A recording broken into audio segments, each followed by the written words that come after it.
గుంటకల్ నియోజకవర్గంలో తెలుగుదేశం పార్టీ ఖచ్చితంగా కైవసం చేసుకుంటామని నేను చెప్తున్నా. ఎందుకంటే దాదాపుగా నెల పైన అయింది. గుంటకల్ నియోజకవర్గానికి వచ్చినప్పటి నుంచి కూడా ప్రతి పల్లెలో కూడా పార్టీ చాలా బలంగా ఉంది. ఎక్కడ చూసినా వైఎస్ఆర్ కాంగ్రెస్ పార్టీ నుంచి వలసలు ఈ రోజు వరకు కూడా ఇంకా ఆ పార్టీలో నుంచి మన పార్టీలోకి చేరడం కూడా నాకు సంతోషంగా ఉంది. ఖచ్చితంగా రాబోయే రోజుల్లో నారా చంద్రబాబు నాయుడు పెద్ద సర్వేలో కూడా తేలుతుంది, ఆయన ముఖ్యమంత్రి అవుతాడు.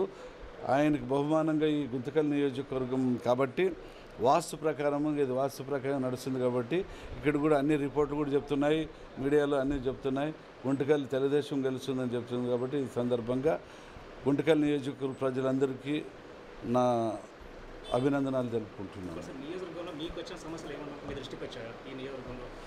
దాదాపుగా అభివృద్ధి కోరుకుంటున్నారు.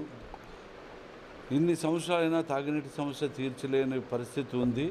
మాకు తాగునీటి సమస్య కావాలా, మాకు రోడ్లు కావాలా, డ్రైనేజీలు కావాలని అడుగుతున్నారు.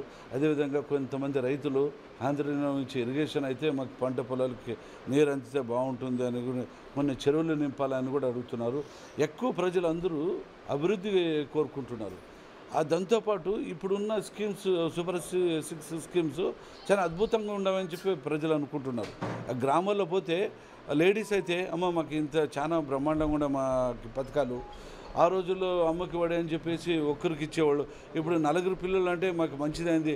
ఇప్పుడున్న పరిస్థితుల్లో ఒక్కరిని కనేది కాదు కదా, 3-4 కంటున్నాం. కాబట్టి మాకు బాబు గారు మంచి పథకాలు ఇచ్చినాడు అనేది అదొకటి. ఇప్పుడు బీసీలకు చిన్నతనం నుంచి వాళ్ళు కష్టపడి 50 సంవత్సరాలకి ముసలితనం ఏర్పడుతుంది. అలాంటి వాళ్ళు గుర్తించి గత ప్రభుత్వం అయితే 60 సంవత్సరాలు నిండితే 3,000 ఉండేది. ఇప్పుడు నారా చంద్రబాబు నాయుడు పెద్ద ఆయన వచ్చిన తర్వాత 50 సంవత్సరాలకి నేను 4,000 రూపాయలు పెన్షన్ ఇచ్చేది చాలా అద్భుతంగా ఉంది. కాబట్టి ప్రజలు అన్ని సూపర్ 6 స్కీమ్స్ స్వాగతిస్తున్నారు.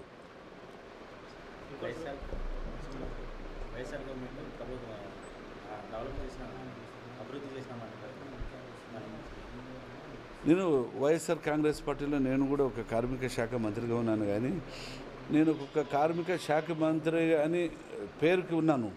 ఆ కార్మికులు కూడా నేను ఏం చేసింది ఏం లేదు.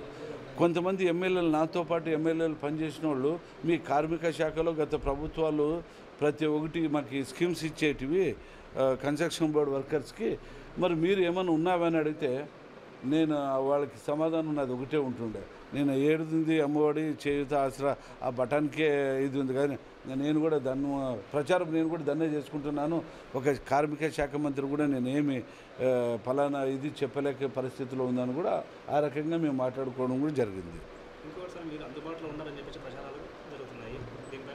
అందుబాటు అంటే ఏమిటది? ఇప్పుడు నేను కొత్తగా రాజకీయాల్లో వచ్చింటే అది ఏదో అంటారు చూడు, ఆ శాస్త్రం చెప్తారు. నేను రాజకీయాలకి కొత్త కాదు. ఎవరు అనేది ఇది వెంకటరామరెడ్డి, అధికార పార్టీలో వెంకటరామరెడ్డి అనుకుంటాను. అయితే వెంకటరామరెడ్డి నేనే సీనియర్, వెంకటరామరెడ్డి కింద ఆయన జూనియర్. నేను 2009లో నేను పోటీ చేసినప్పుడు 2,000తో ఓడిపోయినా. 2014లో పోటీ చేసినప్పుడు 2,000తో గెలిచిన. 2019లో పోటీ చేసి 40,000తో గెలిచినానంటే మరి నాకు అనుభవం లేకున్నట్లు ఉంటుందా, లేదంటే ప్రజలు నన్ను ఊరూరికే ఎన్నుకుంటారా? మరి ఫోన్లే ఇప్పుడు ఈ గుంటకల్ నియోజకవర్గంలో 5 సంవత్సరాలు పనిచేసిన వానికి బ్రహ్మరథం పడుతున్నారా? ఇక్కడున్న ప్రజలు గుమ్మనూరు జనంకి నెల కాలేదు బ్రహ్మరథం పడుతున్నారు. మరి ఆయన తెలుసుకోవాలా. రేపు ఏముంది, రేపు మే 13వ తారీఖు రిజల్ట్ ప్రజలు ఎన్నుకునేది దగ్గరలో ఉంది.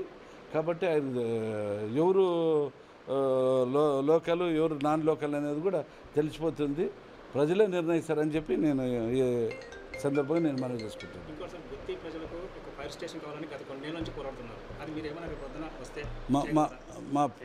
మా ప్రభుత్వం వచ్చిన తర్వాత ఖచ్చితంగా ప్రజలకు ఏమి కావాలో ప్రతి ఓటు తీర్చేదానికి. ఎందుకంటే మా కేంద్రంలో కూడా నరేంద్ర మోడీ గారు పెద్ద ఆయన, మూడోసారి ముచ్చటగా ఆయన ప్రధానమంత్రి అవుతున్నాడు. ఆయన సహకారాలు మన రాష్ట్రం వైపు ఉంది కాబట్టి ఆ సహకారాలతో పాటు మా పవన్ కళ్యాణ్ కూడా మా పార్టీకి మద్దతు ఇస్తున్నాం కాబట్టి ఎన్డీఏ గవర్నమెంట్ ఖచ్చితంగా ఏర్పడుతుంది. రాష్ట్ర అభివృద్ధికి మాకు పెద్ద ఆయన నరేంద్ర మోడీ గారు అన్ని విధాలుగా ఆదుకుంటాడనేది మేము ఖచ్చితంగా డెవలప్మెంట్ చేస్తామని చెప్పి ఈ సందర్భంగా మనవి.